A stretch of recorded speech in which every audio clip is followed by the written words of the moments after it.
the general themes, which I will just go into as we go through the slides. These themes, in fairness, ran through every political party's manifesto, and actually were very similar to the Conservative agenda pre-election.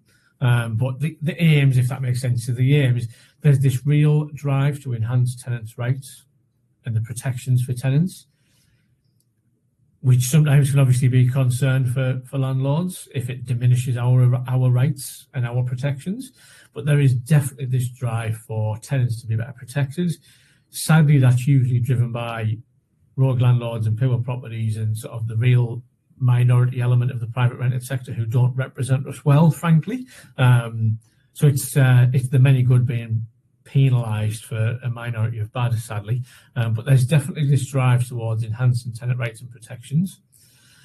There's a new agenda around ensuring fair rent and appropriate living conditions.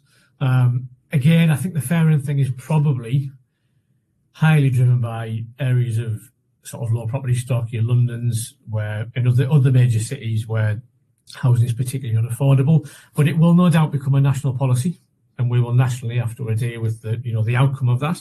But again, I think the first bullet point, I think, is a problem of minority bad landlords.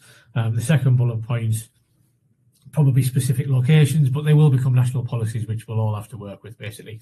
There's an agenda to encourage longer-term tenancies, which we'll come on to, and aims, to be fair, that are very, valid around dealing with or assisting with homelessness and housing insecurity, which, to be fair, as landlords, I know we would have no particular problem with.